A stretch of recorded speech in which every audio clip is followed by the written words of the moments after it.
Lidl renouvelle ses engagements auprès des producteurs français. Rendez-vous au Salon international de l'agriculture jusqu'au 3 mars pour découvrir ses produits 100% français. Lidl présente Les vraies voix Sud Radio, 17h-20h, Philippe David, Cécile de Ménibus. Et nous sommes toujours en direct du Salon de l'Agriculture chez Lidl. Vous pouvez nous trouver au Hall 1. On est ravis de vous accueillir.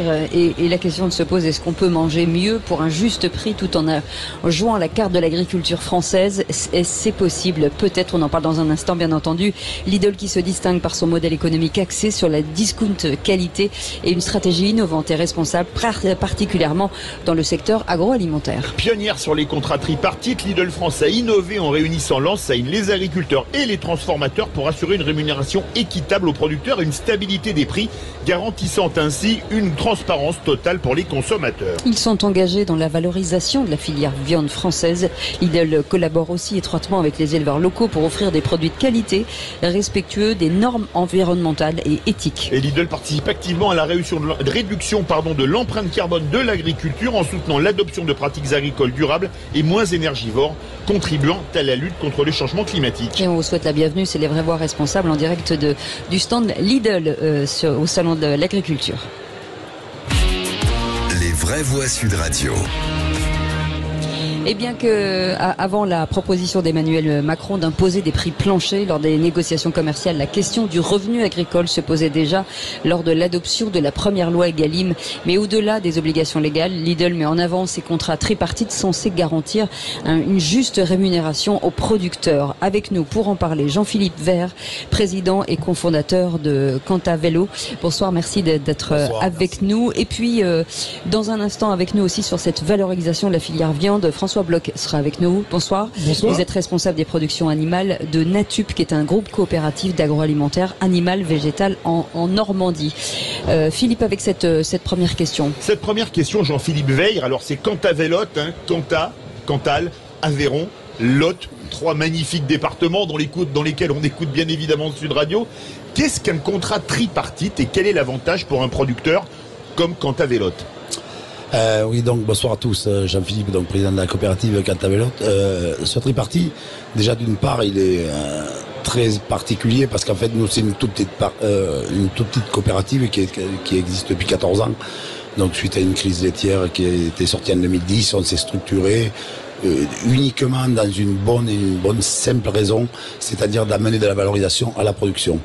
Donc, vous représentez 30 fermes. 30 fermes, entre 18 et 20 millions de litres de lait, donc dans du lait UHT, des yaourts, du fromage. Ultra haute température, c'est le lait stérilisé. Voilà, ouais. Donc avec Lidl, le tripartite tient sur le lait UHT et les yaourts. D'accord. Et le lien avec vous, est-ce que c'est vous qui êtes allé voir Lidl? Est-ce que c'est eux qui vous ont contacté? Comment se fait ce lien, justement? Alors ce lien, il est venu très simplement, on va dire. On est dans une petite région au fond d'une campagne, donc le salon de l'agriculture que je pratique depuis plus de 20 ans moi aujourd'hui, ça a été dans un couloir où un jour j'ai eu la chance de rencontrer Michel Biérot. On peut faire des belles rencontres dans un couloir, c'est la morale de l'histoire. Et la belle histoire a démarré là. Donc ça a été très très intéressant, c'est-à-dire qu'au départ Michel m'expliquait tout ça, moi je lui dis ok Michel, pourquoi pas, mais par contre tout ce que tu me racontes, je veux avoir vraiment la réalité de la chose. Ouais, voilà. C'est ça. Mais est-ce que ça veut dire que juste avant de rencontrer les patrons de Lidl, vous aviez des problèmes, vous étiez sous-payé? Est-ce que ces fermes justement avaient du mal à obtenir un prix qui soit un prix raisonnable et raisonné? Oui, complètement. Nous, quand on a monté cette structure, on était tous proches du dépôt de bilan, d'accord. Ah oui. Donc, on travaille avec Lidl depuis 4 ans aujourd'hui. Et je vais dire que c'est simple. Quand on se met autour d'une table, je vais dire tous les mouvements qui se passent à l'heure actuelle, on en est conscient, on y est dedans. Mais nous, on est dans une différence aujourd'hui. Qu'on a une rémunération différente un petit peu, parce qu'on s'est pris en main il y a déjà 14 ans, et aujourd'hui effectivement ce tripartite est très très important pour la coopérative. On va parler également là pour la viande avec François Bloch, responsable des productions animales à Natup. Vous, c'est la Normandie, bonsoir. Bonsoir. L'accent est pas tout à fait le même que pour le Lot, on l'a remarqué.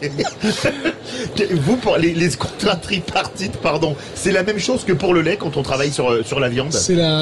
Donc on a un contrat tripartite avec 340 producteurs, éleveurs de race normande, donc qui est une race. On en parlait mixte. tout à l'heure, vous venez de re-signer, c'est ça? On vient de re-signer aujourd'hui, tout à fait. Ouais. Donc avec un prix minimum garanti pour les éleveurs, avec une plus-value importante et qui permet de valoriser cette belle race à sa juste valeur, puisque je disais c'est une race mixte. On l'a fait goûter aux consommateurs aujourd'hui avec les producteurs sur le salon. C'est une race avec de la viande persillée, goûteuse et qui a une particularité assez forte pour le consommateur. Et ça, Philippe a tout mangé tout à l'heure. On l'a vu. Faites attention, Jean-Baptiste Moreau étant éleveur de limousine, là ça va être la guerre des clochers. Non, mais je suis pas raciste, donc la limousine est bonne aussi et la normande est très très, très bonne. Donc globalement, on a la chance d'avoir des races françaises de qualité. Hein. Et comment vous faites? Vous faites de la race mixte, la normande, bête à lait, bête à viande. Vous vendez comme quand à Vélotte votre lait d'abord, et quand les vaches après ont atteint, on va dire, l'âge de partir à l'abattoir, vous les livrez, vous faites un two shots, comme on dit en très bon français. Donc nous sommes une coopérative céréalière qui intervient auprès des adhérents de la coopérative sur l'amont et sur l'aval, uniquement sur la viande bovine et ovine. Donc il y a différents opérateurs après sur notre territoire qui interviennent sur la partie laitière, et nous on est en charge de valoriser les produits issus des élevages bovins, et donc c'est dans ce cadre-là qu'on a un tripartite avec Lidl, avec les supermarchés Lidl sur le Grand Ouest de la France et le bassin parisien. La même question, est-ce que ça a changé quelque chose? Est-ce que ça veut dire que tous ces agriculteurs étaient en peine? Alors complètement. Est-ce que vous avez rencontré Michel Biraud dans un couloir? C'est quand même une question qui se pose désormais. C'était pas dans un couloir, c'était dans une cuisine. Parce que la première fois, la première fois qu'il nous a demandé de venir, il nous a dit chez nous c'est pas dans un box, on va vous recevoir, on va goûter votre produit pour savoir déjà si c'est bon et si le consommateur va aimer. Et donc dans la démarche, les éleveurs qui nous accompagnaient pour porter ce dossier ont apprécié aussi de cette démarche, puisque c'est la juste valorisation, et je pense que dans la crise qu'on rencontre actuellement, c'est aussi la valorisation des éleveurs qui est importante. Jean-Philippe Veyre, quand à Vélotte, vous produisez du lait, vous dites que votre lait est régional. Qu'est-ce qui caractérise votre lait? Parce qu'on parle souvent des terroirs, des produits qui viennent de terroirs spécifiques. Votre lait, c'est des prix Holstein qu'ils font comme 80 ou 90% du lait en France. Mais en quoi il est régional? Notre lait sur les 20 millions de litres qu'on produit aujourd'hui, en fait, sur les 18 millions de litres, c'est essentiellement Prix Holstein et race Montbéliarde, d'accord. Quand on parle de régional, effectivement, on est basé dans le Lot, donc notre petite coopérative est dans un village qui s'appelle Bagnac-sur-Célé, pour la situer, je veux dire, au conflit des 3 départements de Lot, Aveyron, Cantal, à côté de Figeac. Si vous voulez, quand on dit régional, effectivement, on a une collecte très resserrée sur un rayon de 45 km, d'accord. Entre guillemets, c'est une équipe de copains qui s'est structurée pour se sortir, excusez-moi le mot, se sortir de la merde. Donc aujourd'hui, notre valorisation de lait, rémunération producteur, ça peut faire sauter peut-être un peu au plafond. Aujourd'hui, par rapport à ce schéma de tripartie, aujourd'hui, ça nous permet de rémunérer les producteurs entre 55 et 56 centimes. D'accord? Quand la moyenne régionale ou nationale, elle n'est pas là. Je suis pas là pour parler. Elle est à combien? 50? Non. Aujourd'hui, quand sur le national on est à 45, on est déjà bien. Voilà. Ah oui, d'accord. Voilà, donc. Pardon, vous êtes touché, vous, par la concurrence, forcément aujourd'hui, en matière de viande venant de l'étranger, parce que ça aussi, c'est un sujet. Oui, ça peut être un sujet, mais je pense qu'il faut se concentrer aussi sur la valeur de ce qu'on fait et être confiant dans la qualité des produits que nos producteurs font sur nos territoires, qui sont très différenciants. Et si je reprends l'exemple de notre tripartite avec les magasins Lidl sur la coopérative Natop, on peut voir que finalement sur un segment plutôt haut de gamme, on s'aperçoit que les ventes cette année, nous disait Lidl, sont plutôt dynamiques et restent plutôt en bonne forme, ce qui n'est pas du tout la tendance générale sur la viande bovine. Olivier d'Artigol, on reprend l'accent du sud-ouest là. Je viens du Béarn, de Pau. Ce qui me touche, et vous avez raison sur le prix du lait, c'est plus vers ce que vous avez dit que vers les 0,50.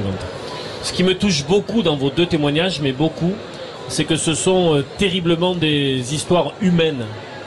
D'abord dans votre capacité à vous réunir localement et à se dire on sera plus fort en réunissant nos destins dans des moments très douloureux et quasiment existentiels pour vous. Est-ce qu'on va pouvoir tenir?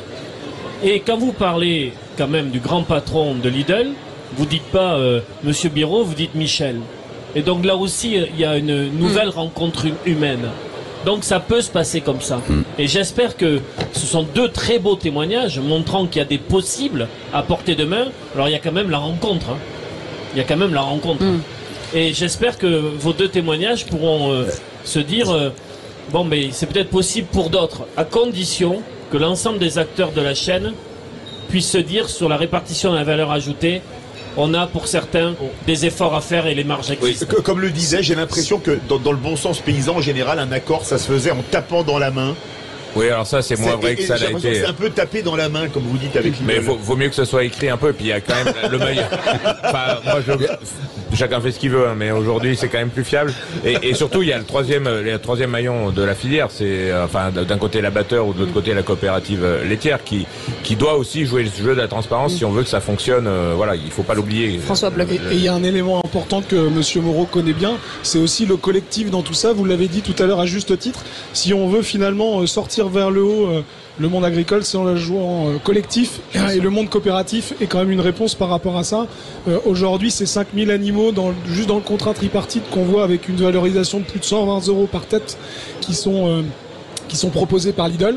Ça a permis finalement à 340 éleveurs de sortir la tête de l'eau, d'avoir finalement des conditions de rémunération qui soient suffisantes parce qu'on l'a joué collectif, parce que une enseigne comme Lidl, c'est 52 semaines par an, et à l'échelle d'une seule exploitation, c'est bien difficile de pouvoir répondre aux besoins d'une enseigne de ce type-là. Juste par rapport à ce que... Allez-y, et après on part en pub. Allez. Juste 2 mots par rapport à ça. En fait, quand on parle d'une histoire de coopérative, je pense que ce que vous disiez tout à l'heure, c'est très très important. En fait, il y a une rencontre humaine, déjà. C'est ça, on se tape dans la main. Alors je dis pas que, comme disait monsieur, effectivement on se tape dans la main, il y a des choses quand même qu'il faut qu'on écrive. Oui, c'est clair. Mais si vous voulez, il y a des rencontres, je vais dire humaines, et qui sont très très importantes. Nous, moi je veux dire, on parlait d'un schéma avec monsieur Biérot et toutes ses équipes, parce qu'il y a monsieur Biérot, mais aussi il y a toutes ces équipes avec qui on travaille. Nous, ils sont venus, parce que moi quand j'ai raconté mon histoire, ils sont venus sur mon exploitation pour voir. Il m'a dit, ce que tu me racontes, est-ce que c'est réellement chez toi? Bon, nous on est dans une filière bleu blanc, on est HVE3, mais l'histoire, c'est quand toutes les équipes sont venues, ils ont dit, ah ouais, finalement, vous êtes vraiment dans la merde. Donc, la question, elle est toujours au sujet. La question, elle est, comment faire aujourd'hui pour maintenir dans nos petites zones agricoles des paysans? S'il n'y a pas de rémunération, je préfère le dire, il n'y aura plus de paysans. Dans des schémas comme on a monté, aujourd'hui, nous, on retrouve de la rémunération. Et c'est comme ça qu'on fera avancer l'agriculture et installer des jeunes de demain. Merci beaucoup en tout cas Jean-Philippe Vert d'avoir été avec nous, président et cofondateur de Cantavélo. Et puis merci aussi à vous, François Bloch, responsable des productions animales de Natup, qui est un groupe de coopératifs et agroalimentaire animal végétal en Normandie. Allez, on fait une petite pause et on reviendra dans quelques instants avec nos invités sur la décarbonation des exploitations. On en parle dans un instant, à tout de suite. Lidl renouvelle ses engagements auprès des producteurs français. Rendez-vous au Salon international de l'agriculture jusqu'au 3 mars pour découvrir ses produits 100% français. Lidl présente... Les vraies voix Sud Radio, 17h-20h, Philippe David, Cécile de Ménibus. Et le salon d'agriculture se passe ici au hall 1 chez Lidl, bien entendu, jusqu'à 20h avec Philippe David et nos invités.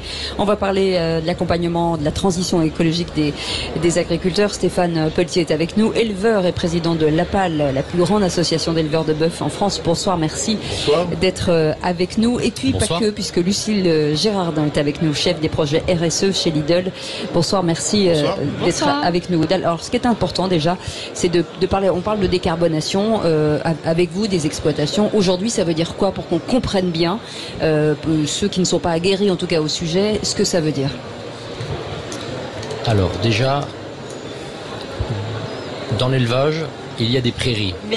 Oui. Voilà, nos vaches pâturent tous les jours. Jusqu'ici, tout va bien. Voilà, on a tout va bien. Et voilà. Et en fait, les prairies, c'est le plus beau puits de carbone qu'il y a en France. Il y a 13 millions d'hectares de prairies qui piègent du CO2 tous les jours.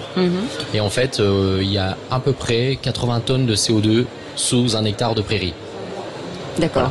Voilà. Donc, vous imaginez le rôle de l'élevage en France. Sans élevage, plus de prairies, moins de piégeage de carbone, plus de réchauffement climatique. Donc je vous laisse imaginer la suite. Alors chez Lidl, Lucille Jardin, vous êtes chef de projet RSE, vous cherchez des alternatives pour remplacer notamment la déforestation importée par le soja. Est-ce qu'on peut y arriver? Parce que je rappelle que depuis les accords de Blair House, ça date de 93, on est obligé d'importer le tourteau de soja d'autres pays, les États-Unis notamment, et qu'on n'a pas la capacité en France. Comment est-ce que vous faites? C'était les accords de l'OMC à l'époque, l'Organisation mondiale du GATT, qui est devenue l'OMC à cette occasion. Laissez-la parler. Alors j'y étais pas, j'avoue. Vous étiez pas né.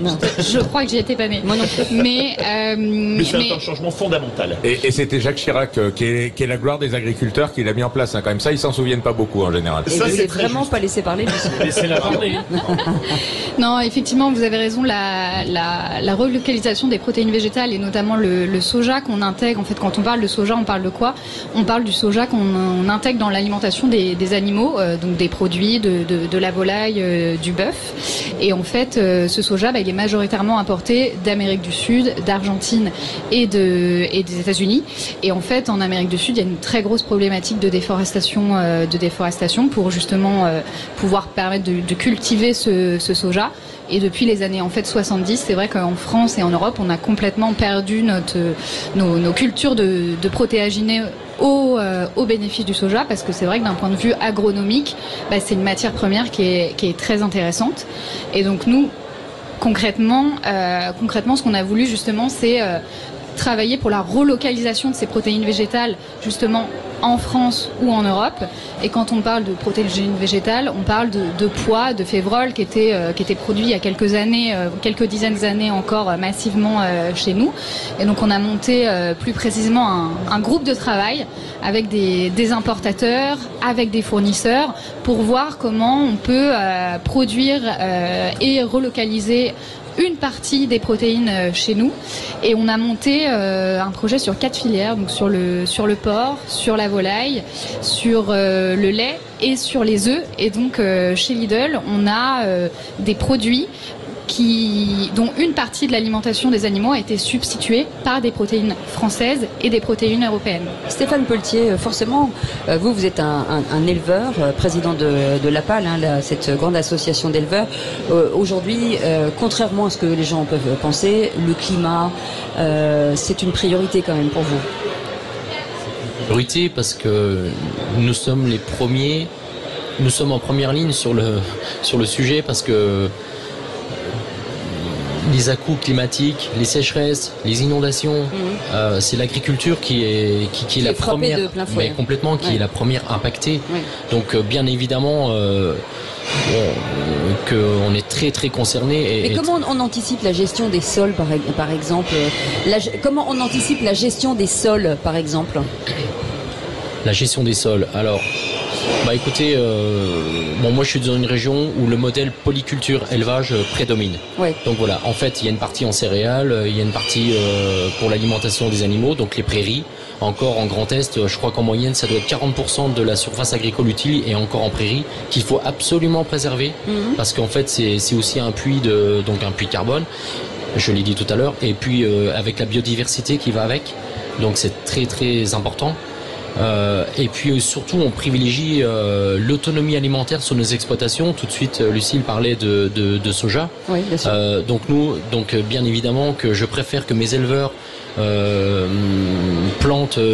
sèment de la luzerne, fassent des prairies temporaires avec du trèfle violet, avec de la bonne herbe riche en oméga 3 qui est bonne pour la santé des sols. Parce qu'en plus ça piège l'azote de l'air, et donc pour arriver à un maximum d'autonomie, et ça fait partie des leviers à mettre en œuvre quand on veut engager sa ferme en bas carbone, en label bas carbone. Voilà. Olivier d'Artigol, forcément... Oui, ce sont deux témoignages importants, parce que malheureusement le débat national, par le biais de la crise agricole, a trop opposé agriculture et enjeux environnementaux ou climatiques.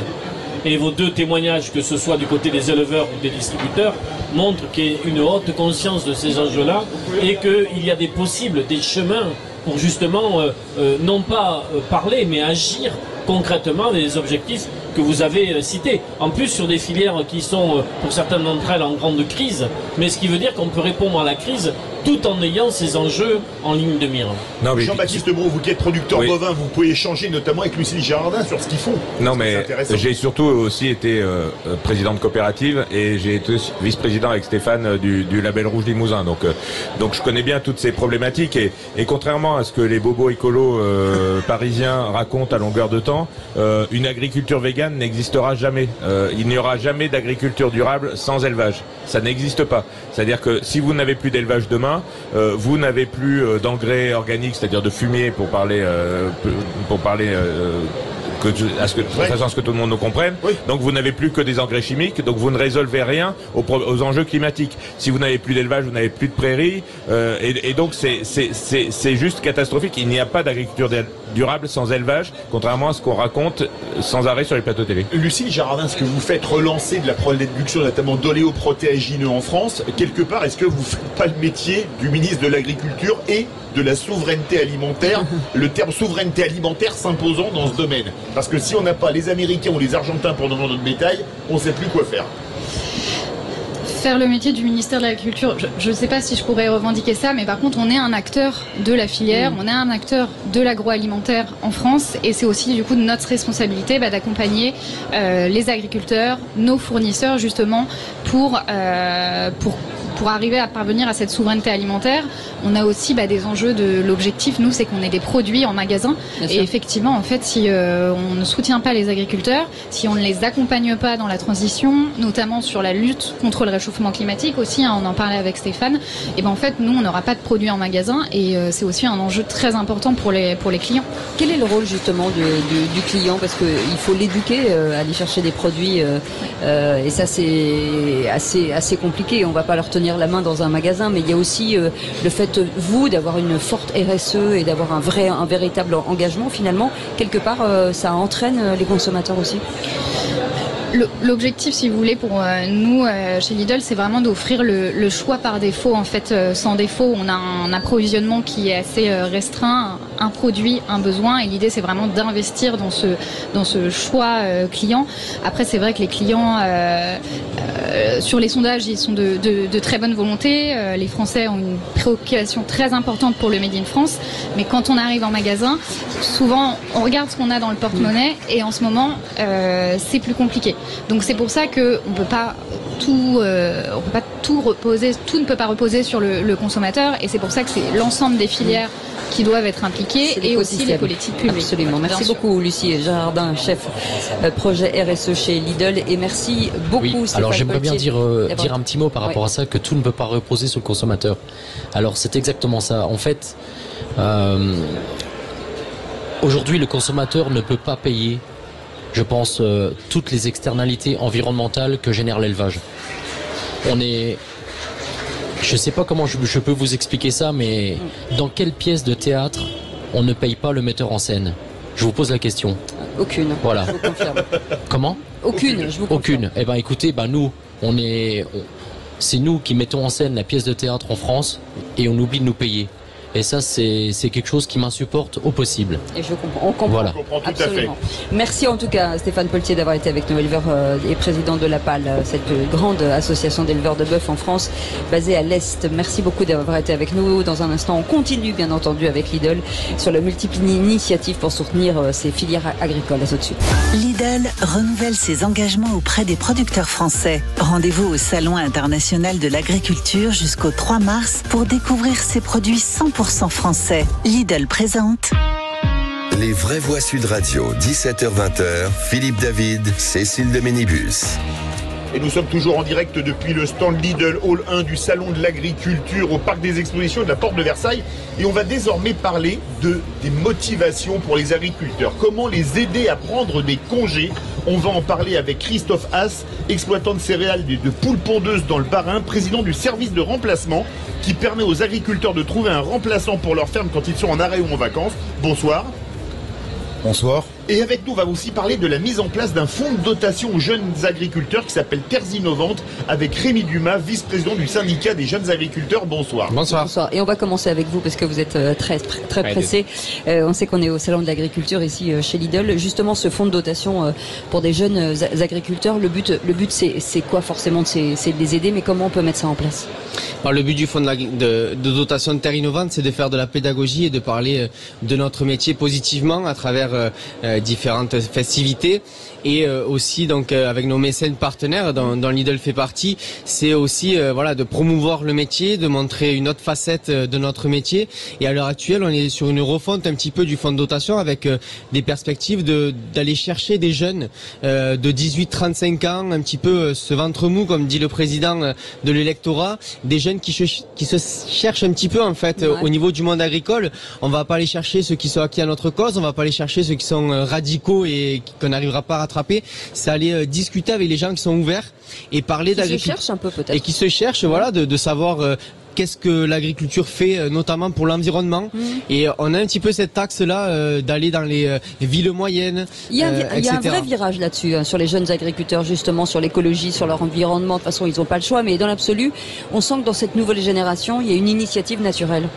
Bien sûr, et alors on n'a pas le choix, oui et non. Ce qui est sûr, c'est que chez GIA, on est toujours dans la prospective et d'essayer d'être avec notre temps, en fait, de vivre avec notre temps. Et aujourd'hui, l'alimentation et l'agriculture, ça parle plus ou moins. Alors il faut quand même rabâcher que l'alimentation est là grâce à l'agriculture, mais il y a aussi cet angle environnemental où on a laissé un peu trop la place en fait à certaines personnes d'en parler, alors que les agriculteurs, nous sommes les premiers environnementalistes et on fait de l'environnement tous les jours à travers notre travail et la terre est notre outil de travail, donc c'est-à-dire qu'on la chérit, on a envie de la transmettre à nos enfants, etc.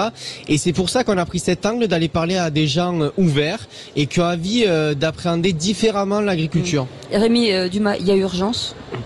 Il y a urgence de montrer encore une fois la réalité en fait de notre métier. Et donc sur le fonds de dotation, on a notamment un concours qui s'appelle Graines d'agriculteurs qui va être lancé demain soir au salon et avec différents thèmes pour justement aller sur les technologies notamment et le thème de cette année est les nouvelles technologies au service de l'agriculture et de l'humain.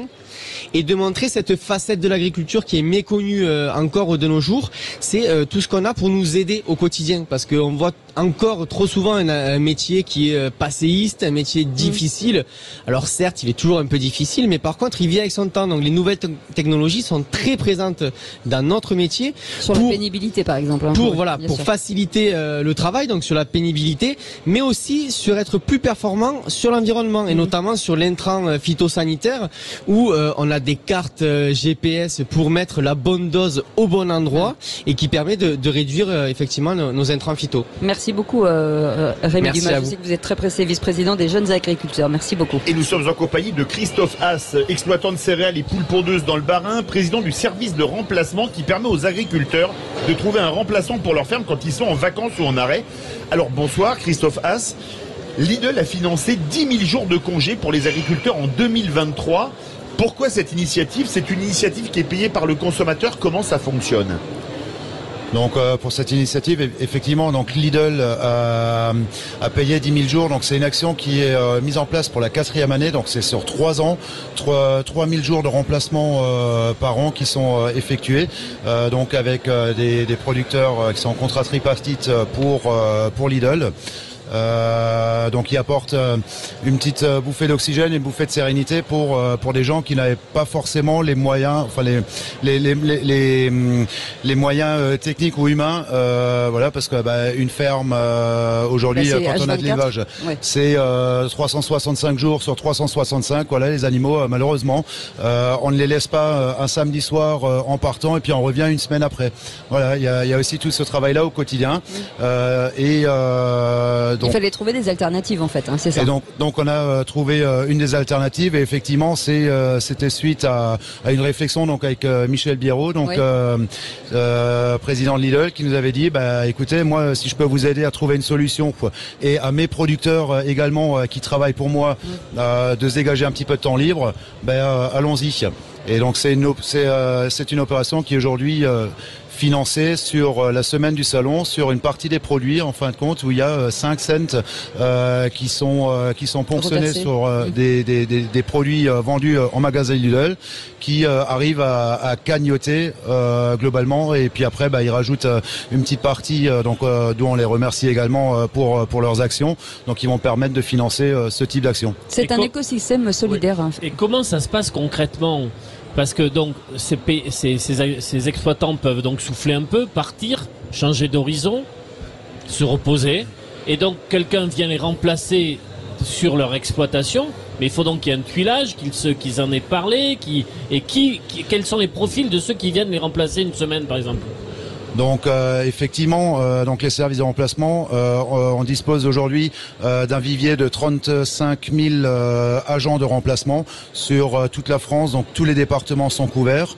On a globalement 15 000 agents aujourd'hui qui sont embauchés en CDI, donc qui ont un contrat à durée indéterminée sur ce type d'action. Et c'est des gens qui sont formés, ces agents de remplacement, sont professionnels. Il y a notamment beaucoup de jeunes en attente d'installation souvent. Il y a des jeunes qui peuvent pas s'installer et reprendre tout de suite la ferme des parents, et c'est aussi très formateur pour ces jeunes, justement parce que ça leur permet d'aller dans différents types de fermes pour se former et pour apprendre et pour ramener quand ils vont s'installer sur la ferme des parents.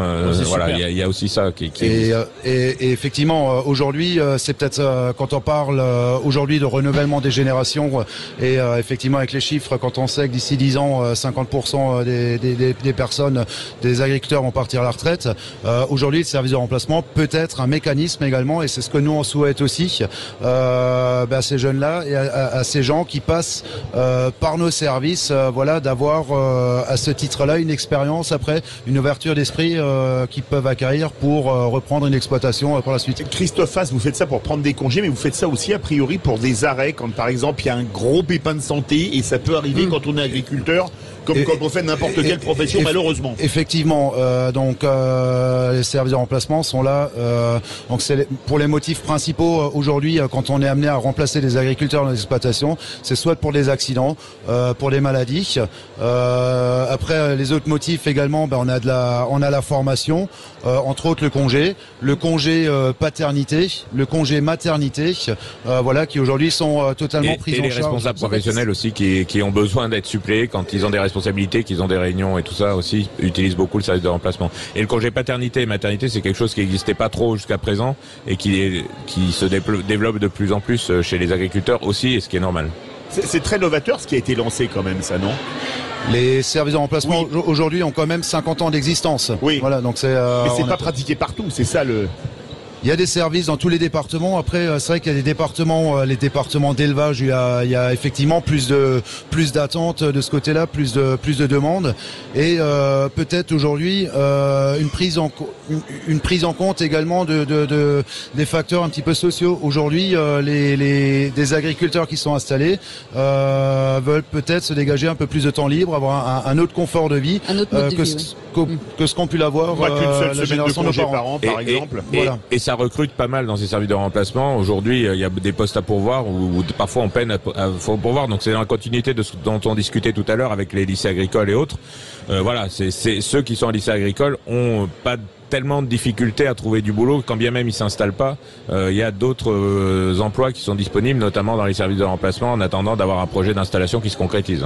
Merci beaucoup Christophe Haas d'avoir été avec nous, exploitant de céréales et poules pondeuses dans le Bas-Rhin, président du service de remplacement qui permet aux agriculteurs de trouver donc un remplaçant pour en cas d'arrêt de maladie ou de vacances. Allez, vous restez avec nous et puis on finira cette émission dans un instant avec Michel Biérot, qui est le président de Lidl. Quel est l'avenir justement pour l'agriculture en passant par un distributeur? On en parle dans quelques instants. À tout de suite. Lidl renouvelle ses engagements auprès des producteurs français. Rendez-vous au Salon international de l'agriculture jusqu'au 3 mars pour découvrir ses produits 100% français. Lidl présente Les vraies voix Sud Radio, 17h-20h, Philippe David, Cécile de Ménibus. Et cette émission n'est pas terminée. On est toujours en direct de chez Lidl au Hall 1. Venez, bien entendu. Ça n'est pas fini. Ça reste jusqu'à la fin de la semaine au Salon de l'Agriculture avec Michel Biérot, président de Lidl France, qui a eu la gentillesse de nous accueillir sur ce magnifique stand avec énormément d'engagement et énormément de liens avec les agriculteurs. Vous vouliez dire un truc, Olivier? Et de ministres. C'est intéressant. Tous les ministres passent là. Bah oui, tous les ministres sont chez Michel Biérot. Je ne sais pas ce qui se passe. Il va faire des jaloux. Il a peut-être des choses en tout cas à raconter, et je peux vous assurer.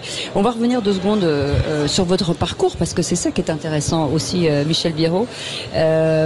Tous les agriculteurs qui sont passés dans nos mains depuis tout à l'heure parlent du côté humain de ce président de Lidl France, de se dire que enfin quelqu'un s'intéresse à nous, non pas pour des raisons d'argent et tout, mais juste pour des questions d'humanité aussi.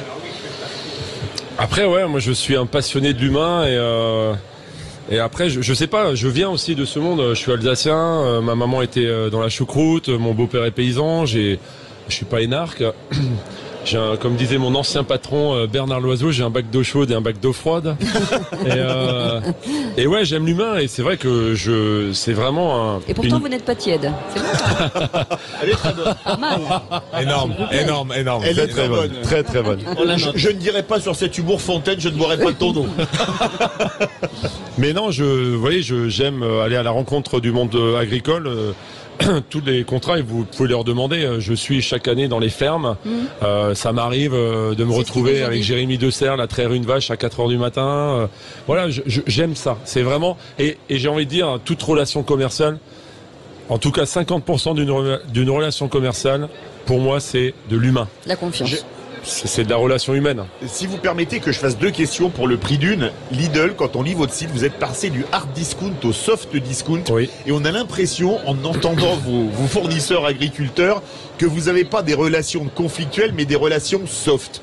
Alors c'est quoi le soft discount et comment expliquez-vous ces relations soft avec les agriculteurs? C'est des relations... moi je pense qu'on peut avoir des relations apaisées, mais... la relation, elle est apaisée quand vous avez de la transparence en face.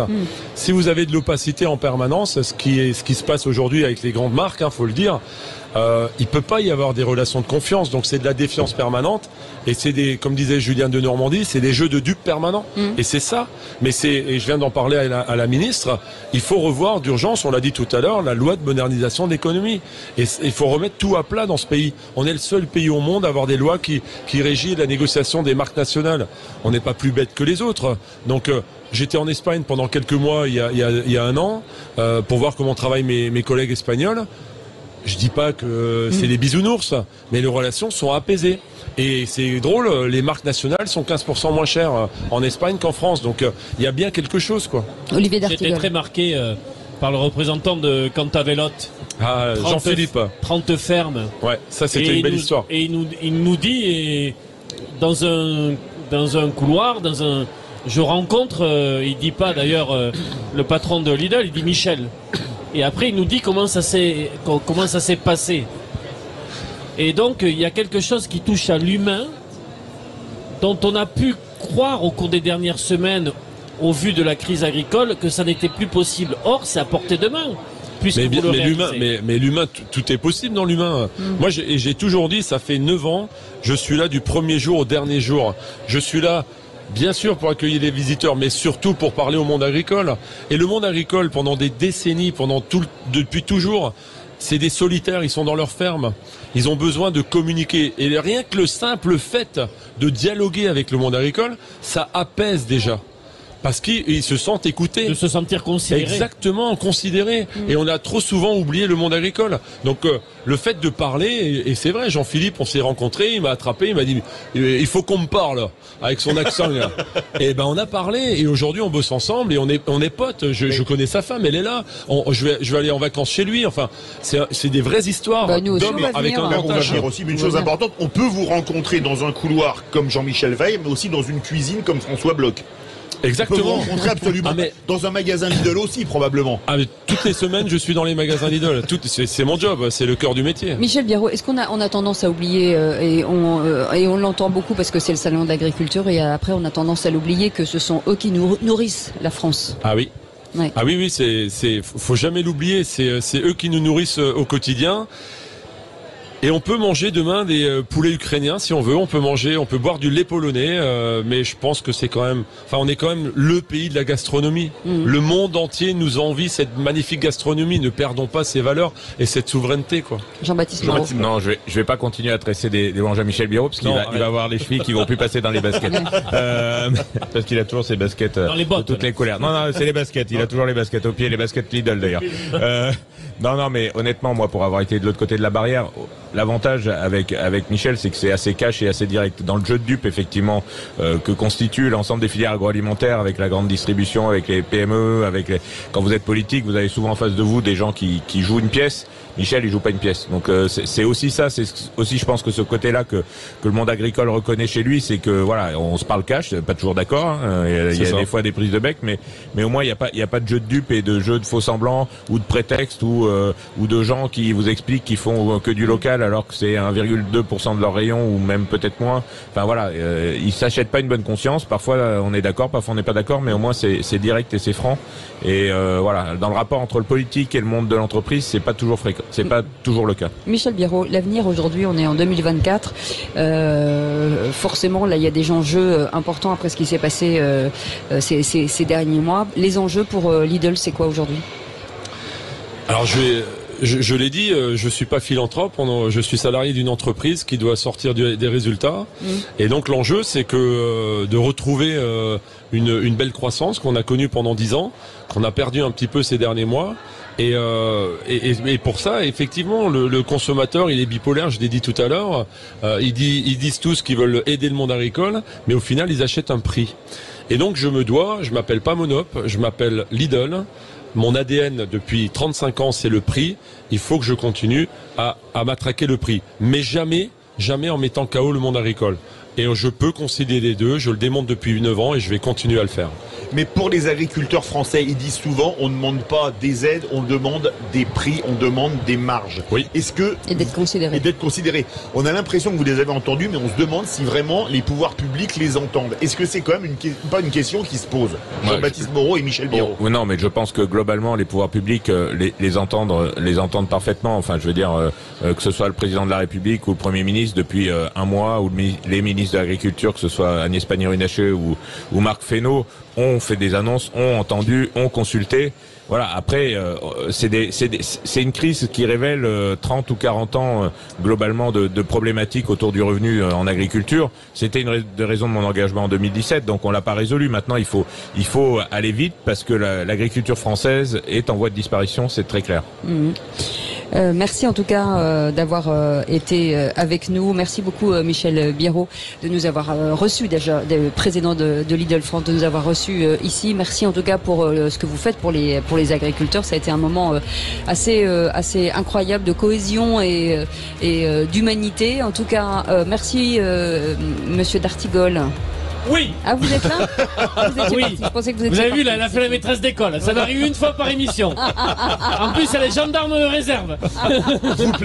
Lieutenant-colonel. Vous plaignez pas, moi ça m'arrive 5 fois par émission et je suis 5 fois par semaine avec elle. Jean-Baptiste Moreau d'avoir été avec nous. Merci à tous ces agriculteurs, Merci bien entendu, beaucoup. qui se sont succédés. Merci à vous. Et puis on se retrouve demain. On reste au Salon de l'Agriculture. On va peut-être dormir ici, chez nos amis de chez Coram. Absolument, c'est un peu plus loin.